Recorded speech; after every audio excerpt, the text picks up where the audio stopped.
ಕರ್ತನಲ್ಲಿ ಪ್ರೀತಿಯ ದೇವಚಂದ್ರೇ, ದೇವರಾಗಿರುವಂಥ ಯೇಸು ಕರ್ತನ ನಾಮದಲ್ಲಿ ಈ ಸಂಜೆ ವೇಳೆಯಲ್ಲಿ ನಿಮ್ಮನ್ನು ವಂದಿಸುತ್ತೇನೆ.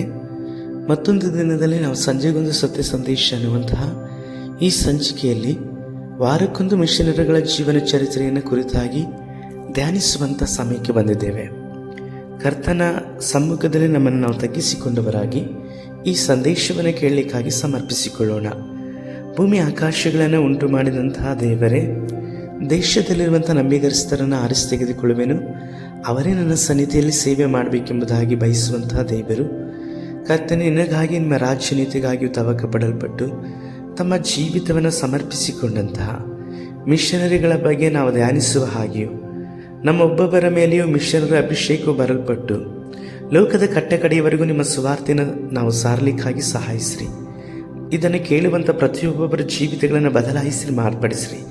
ನಿಮ್ಮ ಕರೆಗಳಿಗೆ ಸಮರ್ಪಿಸ್ತೇವೆ, ಯೇಸು ಕರ್ತನ ನಾಮದಲ್ಲಿ ತಂದೆಯೇ, ಆಮೇನ್. ಕರ್ತನಲ್ಲಿರುವ ಪ್ರೀತಿಯ ದೇವಚಂದ್ರೇ, ಕಲ್ಕತ್ತಾದಲ್ಲಿ ಅದೊಂದು ಸಮಯದಲ್ಲಿ ಒಂದು ದೊಡ್ಡದಾದಂತಹ ಸಮಾರಂಭ. ಆ ಸಮಾರಂಭದಲ್ಲಿ ಇಂಗ್ಲೆಂಡ್ ದೇಶದಿಂದ ಬಂದಂತಹ ಒಬ್ಬ ದೈವ ಮನುಷ್ಯನಿಗೆ ಸನ್ಮಾನವನ್ನು ಮಾಡುವಂಥದ್ದಾಗಿ ಇತ್ತು. ಅವರು ಇಂಗ್ಲೆಂಡ್ ದೇಶದಿಂದ ಭಾರತ ದೇಶಕ್ಕೆ ಬ್ರಿಟಿಷರಿದ್ದಂತಹ ಆ ಆಡಳಿತ ಸಮಯದಲ್ಲಿ ಬಂದದರು. ಆದರೆ ಭಾರತೀಯರನ್ನ ಬ್ರಿಟಿಷರ ಹಾಗೆ ಒಡೆದು ಆಳುವಂತಹ ಉದ್ದೇಶದಿಂದ ಬರಲ್ಪಟ್ಟವರಾಗಿ ಇರಲಿಲ್ಲ. ಆತ್ಮದಲ್ಲಿ ಸೆರೆಯಾಗಿರುವಂಥವರಿಗೆ ಬಿಡುಗಡೆಗೋಸ್ಕರವಾಗಿಯೂ ತಳ್ಳಲ್ಪಟ್ಟಂತಹ ಜನಗಳನ್ನು ಸ್ವೀಕರಿಸುವಂತಹ ದೇವರ ಕಡೆಗಳಿಗೆ ಒಪ್ಪಿಸುವವರಾಗಿಯೂ ರೋಗದಲ್ಲಿದ್ದಂತಹ ಜನಗಳಿಗೆ ಸ್ವಸ್ಥತೆಯನ್ನು ಕೊಡುವುದಕ್ಕಾಗಿಯೂ ಅಜ್ಞಾನದ ಅಂಧಕಾರದಲ್ಲಿದ್ದಂತಹ ಒಂದೊಂದು ಮಕ್ಕಳಿಗೂ ಸಹ ಜ್ಞಾನದ ಬೆಳಕನ್ನು ಕೊಡುವುದಕ್ಕೋಸ್ಕರವಾಗಿಯೂ, ಅದು ಮಾತ್ರವಲ್ಲದೆ ಭಾರತ ದೇಶದಲ್ಲಿ ಅನೇಕ ವಿಧವಾದಂತಹ ಹೊಸ ಕಾರ್ಯಗಳಿಗೆ ಮುನ್ನುಡಿ ಬರೆಯುವಾಗಿಯೂ ಆವಿಷ್ಕಾರಗಳನ್ನು ಅವರು ಮಾಡುವ ಹಾಗೆಯೂ ಅನೇಕ ಕರ್ತನ ಕಾರ್ಯಗಳಲ್ಲಿ ನಂಬಿಗಸ್ತರಾಗಿ ಅವರಿಗೆ ಕರ್ತನೆ ಕೊಡಲ್ಪಟ್ಟಂಥ ಅಗಾಧವಾದ ಜ್ಞಾನದಿಂದ ದೇವರ ಭಾಷೆ, ದೇವರ ಮಾತುಗಳನ್ನು, ಅವರ ವಾಕ್ಯಗಳನ್ನು ತಾಯಿ ನುಡಿಗಳಲ್ಲಿಯೇ ಕಲಿಯಬೇಕೆಂಬುದಾದಂತಹ ಮನದಾಸೆಯಲ್ಲಿದ್ದಂಥ ಜನಗಳಿಗೆ ಆಯಾ ಭಾಷೆಗಳಲ್ಲಿ ಅವರು ಬರೆಯಲ್ಪಟ್ಟು ಸುಮಾರು 10 ಭಾಷೆಗಿಂತಲೂ ಹೆಚ್ಚಾದಂಥ ಭಾಷೆಗಳಲ್ಲಿ ಸತ್ಯವೇದವನ್ನು ಮುದ್ರಿಸಲ್ಪಟ್ಟ ದೈವ ಮನುಷ್ಯನನ್ನು ಸನ್ಮಾನ ಮಾಡುವಂತಹ ಕಾರ್ಯಕ್ರಮವಾಗಿತ್ತು. ಆ ಕಾರ್ಯಕ್ರಮದಲ್ಲಿ ಒಬ್ಬ ಮಹಾನುಭಾವನು ಎದ್ದು ನಿಂತುಕೊಂಡು, ಇಂಗ್ಲೆಂಡ್ ದೇಶದಿಂದ ಬಂದಂತಹ ಈ ಒಬ್ಬ ಮನುಷ್ಯನು ಶೂ ಮೇಕರ್, ಇವರು ಚಪ್ಪಲಿಯನ್ನು ಅಥವಾ ಬೂಟನ್ನು ತಯಾರಿಸುವಂಥವರಾಗಿರುವುದು, ಇಂಥವರನ್ನು ನಾವು ಸನ್ಮಾನಿಸುವವರಾಗಿದ್ದೇವೆ ಎಂಬುದಾಗಿ ಹೇಳಿ ಒಂದು ರೀತಿಯಾದಂಥ ಕೀಳರಿಮೆಯಿಂದಲೂ ಅವರೆಲ್ಲ ಜೀವಿತದಲ್ಲಿ ನಾಚಿಕೆಯನ್ನು ಹುಟ್ಟಿಸುವ ಹಾಗೆಯೂ ಕುಚೇಷ್ಟೆಯಾಗಿ ಅವರು ಮಾತನಾಡಲಿಕ್ಕಾಗಿ ಪ್ರಾರಂಭಿಸಿದರು. ಅವರ ಮಾತು ಮುಕ್ತಾಯವಾದ ನಂತರದಲ್ಲಿ ಆ ದೈವ ಮನುಷ್ಯನಿಗೆ ಮಾತನಾಡುವುದಕ್ಕಾಗಿ ಕೊಡಲ್ಪಟ್ಟಿತು. ಆ ದೈವ ಮನುಷ್ಯನು ಮೈಕನ್ನು ತೆಗೆದುಕೊಂಡು ಕೂಡಿ ಬಂದಂತಹ ಎಲ್ಲ ಜನಗಳಿಗೂ ಸಹ ಅವರು ಕೈ ಮುಗಿಯುತ್ತಲೂ ತಮ್ಮ ದೀನತೆಯನ್ನು ಪ್ರದರ್ಶಿಸುತ್ತಲೂ, ಕೂಡಿ ಬಂದಿರುವಂಥ ಎಲ್ಲ ಜನಗಳೇ ಕ್ಷಮಿಸ್ರಿ, ನನ್ನನ್ನು ಇವರು ಬೂಟು ತಯಾರಿಸುವಂಥವರು ಎಂಬುದಾಗಿ ಹೇಳಲ್ಪಟ್ಟರು. ಆದರೆ ನಾನು ಬೂಟು ತಯಾರಿಸುವಂಥವನಲ್ಲ, ಹರಿದಂಥ ಚಪ್ಪಲಿ, ಹರಿದಂಥ ಬೂಟುಗಳಿಗೆ ಹೊಲಿಗೆಯನ್ನು ಹಾಕುವಂಥವನು ಎಂಬುದಾಗಿ ಹೇಳಿ ತನ್ನನ್ನು ತಾನು ಇನ್ನೂ ಸಹ ಕೆಳಮಟ್ಟಕ್ಕೆ ತಗ್ಗಿಸಿಕೊಂಡರು. ಇಷ್ಟು ದೀನತೆ, ಇಷ್ಟೊಂದು ವಿನಮ್ರವಾದಂಥ ಮಾತುಗಳು ನೆರೆದು ಬಂದಂಥ ಜನಗಳಲ್ಲಿ, ಅವರ ಹೃದಯಗಳಲ್ಲೂ ಸಹ ವಿಶೇಷವಾದಂಥ ಭಾವನೆಯನ್ನು ಇವರ ಮೇಲೆ ಉಂಟು ಮಾಡಿತ್ತು. ಅವರ ಬಗ್ಗೆ ಕುಚೇಷ್ಟೆಯ ಮಾತುಗಳನ್ನು ಆಡಲ್ಪಟ್ಟಂತಹ ವೇದಿಕೆಯಲ್ಲಿದ್ದಂಥವರು ಸಹ ತಮ್ಮನ್ನು ತಾವು ದೀನತೆಯಿಂದ ತಗ್ಗಿಸಿಕೊಳ್ಳುವ ಹಾಗೆ ಇವರ ಮಾತುಗಳು ಅವರ ಹೃದಯಗಳಲ್ಲಿ ಕಾರ್ಯವನ್ನು ಮಾಡಿತು. ಈ ರೀತಿಯಲ್ಲಿ ಮಾತುಗಳನ್ನು ಆಡಲ್ಪಟ್ಟಂಥವರು ತಮ್ಮನ್ನು ತಾವು ಸಂಪೂರ್ಣವಾಗಿ ತಗ್ಗಿಸಿಕೊಡಲ್ಪಟ್ಟಂತಹ ದೈವ ಮನುಷ್ಯನ ಹೆಸರು ವಿಲಿಯಂ ಕೇರಿ. ಇವರನ್ನು ಆಧುನಿಕ ಮಿಷನರಿಗಳ ಪಿತಾಮಹ ಎಂಬುದಾಗಿಯೂ ಸಹ ಕರೆಯಲ್ಪಡ್ತಾರೆ. ದೇವರಾಗಿರುವಂಥ ಯೇಸು ಕರ್ತನಿಗೋಸ್ಕರವಾಗಿ ತನ್ನ ಜೀವಮಾನವೆಲ್ಲ ಸಮರ್ಪಿಸಿಕೊಂಡವರಾಗಿ ಭಾರತ ದೇಶದಲ್ಲಿ ಹೊಸ ಹೊಸ ಆವಿಷ್ಕಾರಗಳನ್ನು ಮಾಡುತ್ತಾ ಸತ್ಯವೇದವನ್ನು ಸಹ 16 ಭಾಷೆಗಳಲ್ಲಿ ಮುದ್ರಿಸಲ್ಪಟ್ಟಂತಹ ಪ್ರಥಮ ದೇವ ಮನುಷ್ಯ ವಿಲಿಯಂ ಕೇರಿಯವರಾಗಿದ್ದರು. ವಿಲಿಯಂ ಕೇರಿಯವರು 1761 ಆಗಸ್ಟ್ 17 ಇಂಗ್ಲೆಂಡಿನಲ್ಲಿ ಜನಿಸಿದರು. ಎಡ್ಮಂಡ್ ಮತ್ತು ಎಲಿಜಬೆತ್ ಕೇರಿಯವರ ದಂಪತಿಗಳಿಗೆ 5 ಮಕ್ಕಳು. ಆ 5 ಮಕ್ಕಳಲ್ಲಿ ವಿಲಿಯಂ ಕೇರಿಯವರೇ ಮೊದಲೇರಗರಾಗಿದ್ದರು. ವಿಲಿಯಂ ಕೇರಿ ಇಂಗ್ಲೆಂಡ್ ಚರ್ಚ್ನಲ್ಲಿ ಬೆಳೆಯಲ್ಪಟ್ಟಂಥವರು. ಅವರ ತಂದೆಯೂ ಸಹ ಬೋಧಕರಾಗಿದ್ದರು. ಪ್ರಾರಂಭದಲ್ಲಿ ಶಿಕ್ಷಣದಲ್ಲಿ ಆಸಕ್ತಿ ಇದ್ದರೂ ಶಿಕ್ಷಣೆಯನ್ನು ಪಡೆಯುವಂತಹ ಯಾವ ವಿಧವಾದಂಥ ವ್ಯವಸ್ಥೆಯು ಅವರ ಕುಟುಂಬಕ್ಕೆ ಇರಲಿಲ್ಲವ. ಸ್ವಂತ ಭಾಷೆ ಲ್ಯಾಟಿನ್ ಭಾಷೆಯನ್ನು ಇವರು ಕಲಿಯಲ್ಪಟ್ಟರು. ಮಾತ್ರವಲ್ಲದೆ 14ನೇ ವಯಸ್ಸಿಗೆ ಬೈಬಲ್ ಅಧ್ಯಯನ ತರಬೇತಿಗೆ ಇವರು ತಮ್ಮನ್ನು ತಾವು ಸೇರಿಸಿಕೊಂಡು ಸಮರ್ಪಿಸಿಕೊಂಡರು. ಅವರ ಆತ್ಮಿಕ ತಂದೆ ಕ್ಲಾರ್ಕ್ ನಿಕೋಲಸ್ ರಂತೆಯೇ ತಾನೂ ಸಹ ಸಭಾಪಾಲಕರಾಗಬೇಕು ಅನ್ನುವಂತಹ ಮನೋಭಿಲಾಷೆ ವಿಲಿಯಂ ಕೇರಿಯವರಾಗಿತ್ತು. ಹ್ಯಾಕಲ್ಟನ್ ಅನ್ನುವಂಥ ಒಂದು ಸ್ಥಳದಲ್ಲಿ ಚಿಕ್ಕ ಸಭೆಯನ್ನು ಸಹ ಇವರು ಪ್ರಾರಂಭಿಸಿದರು. ಬೈಬಲ್ ಅಧ್ಯಯನದ ನಂತರ ಅವರು ಥಾಮಸ್ ಜೋಡ್ಸ್ ರವರ ಮೂಲಕವಾಗಿ ಅವರು ಗ್ರೀಕ್ ಭಾಷೆಯನ್ನು ಕಲಿತರು. ಆನಂತರದಲ್ಲಿ ಅವರು ಬೈಬಲ್ ಅಧ್ಯಯನ ಶಿಷ್ಯತ್ವ ತರಬೇತಿ ಮುಗಿದ ನಂತರದಲ್ಲಿ ಥಾಮಸ್ ಹೋಲ್ಡ್ ಅನ್ನುವಂತಹ ಒಬ್ಬ ದೈವ ಮನುಷ್ಯನ ಪರಿಚಯವಾಯಿತು. ಇವರು ಚಪ್ಪಲಿಯನ್ನು ಹೊಲಿಯುವಂಥ ಕೆಲಸದವರಾಗಿದ್ದರು. ಅವರ ಸಹಾಯದಿಂದ ವಿಲಿಯಂ ಕೇರಿಯವರು ಸಹ ಚಪ್ಪಲಿಯನ್ನು ಹೊಲಿಯುವಂಥ ಕೆಲಸಕ್ಕೆ ತಮ್ಮನ್ನು ತಾವು ತೊಡಗಿಸಿಕೊಂಡರು. ತಮ್ಮ 17ನೇ ವರ್ಷದಲ್ಲಿ ಡೋರ್ತಿ ಅನ್ನುವಂತಹ ಒಬ್ಬ ದೈವ ಸಹೋದರಿಯನ್ನು ಅವರು ವಿವಾಹವಾದರು. ಪ್ರತಿ ದಿವಸ ಇಬ್ರಿಯ, ಗ್ರೀಕ್, ಲ್ಯಾಟಿನ್ ಭಾಷೆಗಳನ್ನು ಅಧ್ಯಯನವನ್ನು ಮಾಡುವಂಥದ್ದು ಮಾತ್ರವಲ್ಲದೆ ಈ 3 ಭಾಷೆಗಳಲ್ಲೂ ಸಹ ಪ್ರತಿ ದಿವಸವೂ ಸಹ ದೇವರ ವಾಕ್ಯಗಳನ್ನು ಓದುವವರಾಗಿದ್ದರು. 1787ನೇ ವರ್ಷದಲ್ಲಿ ಅವರು ಸಭೆಯಾಗಿ ಕೂಡಿಕೊಂಡಂಥ ಸಮಯದಲ್ಲಿ ಆ ಸಭೆಯ ಹಿರಿಯ ಬೋಧಕರು ದೇವರ ಸಂದೇಶವನ್ನು ನೀಡುವಂಥದ್ದು ಮಾತ್ರವಲ್ಲದೆ ಪ್ರಕಟಣೆಗಳನ್ನು ಹೇಳುವಾಗ ಮಿಷನರಿಗಳ ಬಗ್ಗೆಯೂ ಬೇರೆ ದೇಶಗಳಲ್ಲಿ ಸುವಾರ್ತೆಯನ್ನು ಸಾರಲಿಕ್ಕಾಗಿ ಅರ್ಪಿಸಿಕೊಂಡವರ ಬಗ್ಗೆಯೂ ಹೇಳಲ್ಪಟ್ಟರು. ಮಾತ್ರವಲ್ಲದೆ ನಮ್ಮ ಸಭೆಯಿಂದಲೂ ಸಹ ಆ ಪ್ರಕಾರವಾಗಿ ನಾನಾ ದೇಶಗಳಿಗೆ ಸುವಾರ್ತೆ ಸೇವೆಯನ್ನು ಮಾಡಲಿಕ್ಕಾಗಿಯೂ ಸಹ ನಾವು ಕಳುಹಿಸಬಹುದಲ್ಲವೇ ಎಂಬುದಾದಂತಹ ಪ್ರಕಟಣೆಯನ್ನು ಸಭೆಯ ಮುಂದೆ ಇಡಲ್ಪಟ್ಟರು. ಇದನ್ನು ಅವಲೋಕಿಸಿದಂತಹ ವಿಲಿಯಂ ಕೇರಿಯವರು ಎದ್ದು ನಿಂತು ಬೇರೆ ಬೇರೆ ದೇಶಗಳಲ್ಲಿ ಮಾತ್ರವಲ್ಲದೆ ನಾನಾ ಧರ್ಮೀಯರು ಜಾತಿಯರ ನಡುವೆ ಹೋಗಿ ಕ್ರೈಸ್ತರಾದಂಥ ನಾವುಗಳು ಕ್ರಿಸ್ತನ ಪ್ರೀತಿಯ ಸುವಾರ್ತೆಯನ್ನು ಸಾರುವಂಥದ್ದು ಆದ್ಯ ಕರ್ತವ್ಯವಾಗಿದೆ. ಹಾಗಾಗಿ ಇದಕ್ಕೋಸ್ಕರವಾಗಿ ನಮ್ಮನ್ನು ಸಮರ್ಪಿಸಿಕೊಳ್ಳುವುದರಲ್ಲಿ ಉತ್ತಮವಾದದ್ದೇ. ಹಾಗಾಗಿ ನಾವು ಸಹ ಈ ರೀತಿಯಾಗಿ ದೇಶಗಳಲ್ಲಿ ಸುವಾರ್ತೆ ಸಾರಲಿಕ್ಕಾಗಿ ಹೋಗಲಿಕ್ಕಾಗಿ ಸಿದ್ಧರಾಗೋಣ. ಈ ಕಾರ್ಯದಲ್ಲಿ ನನ್ನನ್ನು ಸಹ ನಾನು ತೊಡಗಿಸಿಕೊಳ್ಳುತ್ತೇನೆ ಎಂಬುದಾಗಿ ಹೇಳಿ ನೆರೆದಂತಹ ಸಭೆಯಲ್ಲಿ ತಮ್ಮನ್ನು ಕರ್ತನ ಸುವಾರ್ತೆಗಾಗಿ ಮಿಷನರಿಯಾಗಿ ನಾನಾ ದೇಶಗಳಲ್ಲಿ ಕರ್ತನ ಪಾತ್ರೆಯಾಗಲಿಕ್ಕಾಗಿ ಸಮರ್ಪಿಸಿಕೊಂಡರು. ಅದು ಮಾತ್ರವಲ್ಲದೆ ವಿಲಿಯಂ ಕೇರಿಯವರು ಆ ಸಮಯದಲ್ಲೇ ಕರಪತ್ರವನ್ನು ತಯಾರು ಮಾಡಲ್ಪಡ್ತಾರೆ. ಅದನ್ನು ಅನೇಕ ದೈವ ಮಕ್ಕಳಿಗೆ ಕೊಡಲ್ಪಡುವಂಥದ್ದು ಮಾತ್ರವಲ್ಲದೆ ಆ ಕರಪತ್ರವು ಸಭೆಗಳಲ್ಲಿ ವಿಶೇಷವಾಗಿ ಪ್ರಚಾರವಾಗಲ್ಪಡುತ್ತದೆ. ಈ ಮುಖಾಂತರವಾಗಿ ಬ್ಯಾಪ್ಟಿಸ್ಟ್ ಅನ್ನುವಂತಹ ಹೊಸ ಪಂಥ ಪ್ರಾರಂಭವಾಗಲ್ಪಡುತ್ತದೆ. ಈ ಬ್ಯಾಪ್ಟಿಸ್ಟ್ ಪಂಥದ ನಿರ್ಮಾತೃ ಅದು ವಿಲಿಯಂ ಕೇರಿಯವರೇ ಆಗಿದ್ದರು. 1792ರಲ್ಲಿ ಬೋಧಕರ ಸಭೆಯು ನಡೆಯಲ್ಪಡುತ್ತದೆ. ಅಷ್ಟೊತ್ತಿಗೆ ಇವರ ಶಿಷ್ಯತ್ವದ ತರಬೇತಿಯೂ ಸಹ ಮುಕ್ತಾಯವಾಗಿರ್ತದೆ. ಆ ಬೋಧಕರ ಸಭೆಯಲ್ಲಿ ಎದ್ದು ನಿಂತಹ ವಿಲಿಯಂ ಕೇರಿಯವರಿಗೆ ದೇವರ ಸಂದೇಶವನ್ನು ಕೊಡುವಂತಹ ಅವಕಾಶ ಸಿಗಲ್ಪಡುತ್ತದೆ. ಯೆಶಾಯ ಬರೆದ ಪ್ರವಾದನೆ ಪುಸ್ತಕದ 54ನೇ ಅಧ್ಯಾಯದ 2-3 ವಚನಗಳನ್ನು ಅವರು ಆಧಾರವಾಗಿಟ್ಟುಕೊಂಡು ದೇವರ ಮುಖಾಂತರವಾಗಿ ಮಹತ್ ಕಾರ್ಯಗಳನ್ನು ಮಾಡುವ ಹಾಗೆಯೂ ದೇವರಿಗಾಗಿ ಲೋಕದಲ್ಲೆಲ್ಲ ಕಡೆಗಳಲ್ಲೂ ಹರಡಿಕೊಳ್ಳುವ ಹಾಗೆಯೂ ದೇವರ ಬಲವನ್ನು ಎಲ್ಲ ಕಡೆಯೂ ಸಹ ಸಾರಲ್ಪಡುವ ಹಾಗೆಯೂ ಪ್ರೀತಿಯನ್ನು ಹಂಚುವ ಹಾಗೆಯೂ ಸಂಕೋಚ ಪಡೆದ ಹಾಗೆ ಕರ್ತನಿಗೋಸ್ಕರವಾಗಿ ನಿಂತುಕೊಳ್ಳುವಂತಹ ವಿಷಯದಲ್ಲಿ ಸಹ ಅವರು ಧೈರ್ಯವಾಗಿ ದೇವರಾತ್ಮನ ಸಹಾಯದಿಂದ ಆ ಸಂದೇಶವನ್ನು ನೀಡಲ್ಪಡುತ್ತದೆ.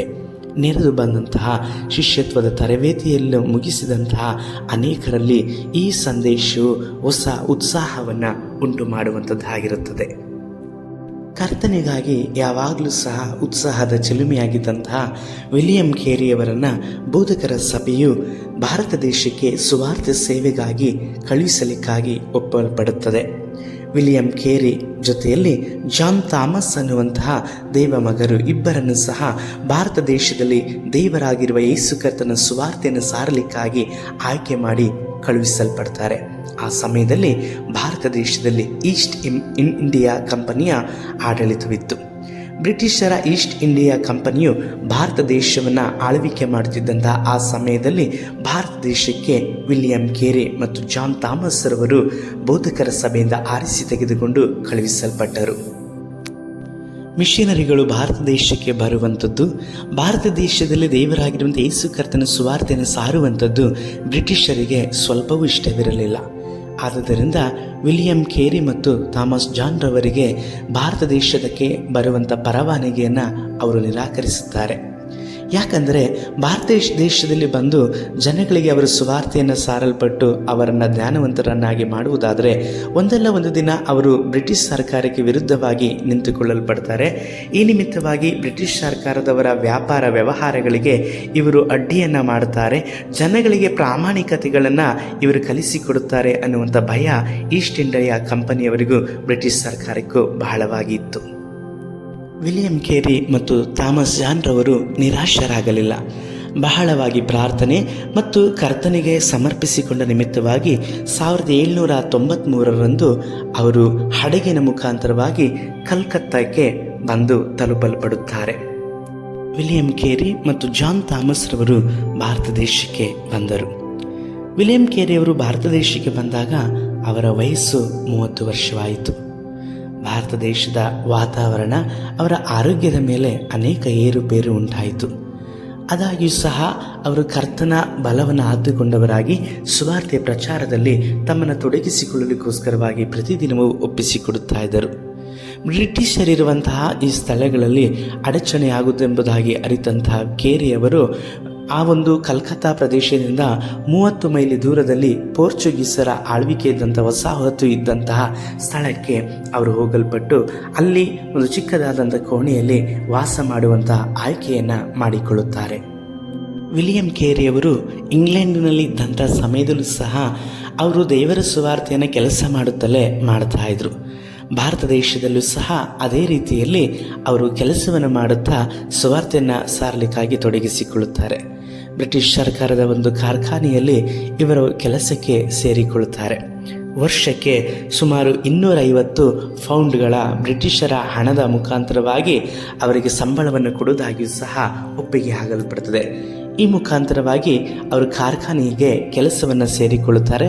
ಆ ಕಾರ್ಖಾನೆಯಲ್ಲಿ ಅವರು ಕೆಲಸವನ್ನು ಮಾಡುತ್ತಾ ಸುವಾರ್ತೆಯನ್ನು ಸಾರಲಿಕ್ಕೂ ಸಹ ತಮ್ಮನ್ನು ತಾವು ಕರ್ತನ ಸಮ್ಮುಖದಲ್ಲಿ ಒಪ್ಪಿಸಿಕೊಂಡು ನಡೆದುಕೊಳ್ಳುತ್ತಾರೆ.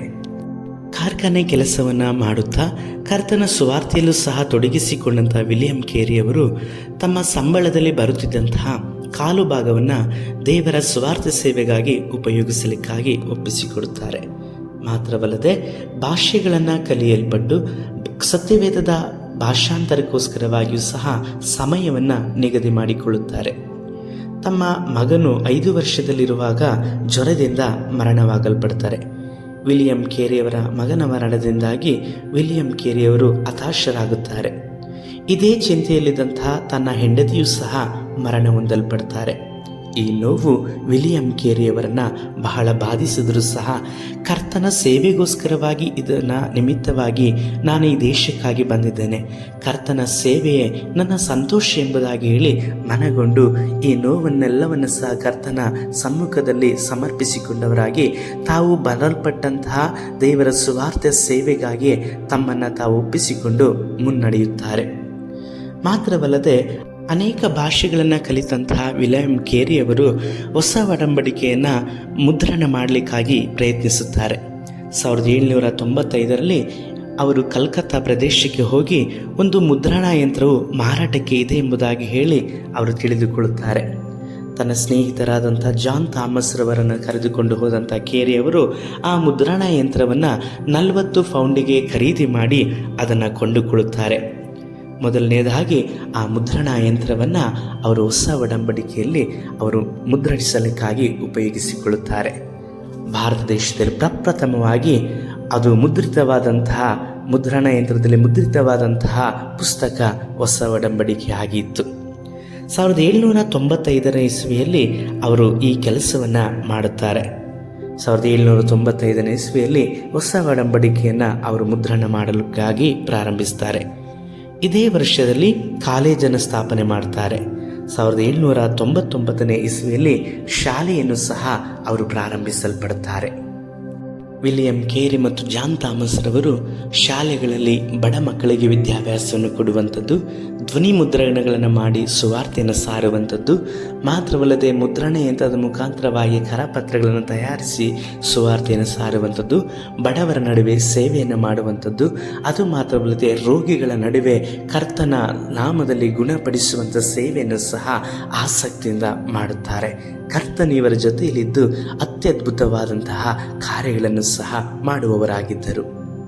ವಿಲಿಯಂ ಕೇರಿಯವರನ್ನು ಕರ್ತನು ಅಗಾಧವಾದಂತಹ ಜ್ಞಾನದಿಂದಲೂ ತುಂಬಿಸಿದಂಥ ಕಾರಣ 7 ವ್ಯಾಕರಣ ಪುಸ್ತಕಗಳು, 4 ನಿಘಂಟುಗಳು, 13 ಶಬ್ದಕೋಶ ಪುಸ್ತಕ ಮಾತ್ರವಲ್ಲದೆ ನಮ್ಮ ಭಾರತ ಭಾಷೆಯನ್ನು ಸುಮಾರು 40 ಭಾಷೆಗಳಲ್ಲಿ ಸತ್ಯವೇದವನ್ನು ಅವರು ಮುದ್ರಿಸುವ ಹಾಗೆಯೂ ಕರ್ತನಿಂದ ಉಪಯೋಗಿಸಲ್ಪಟ್ಟರು.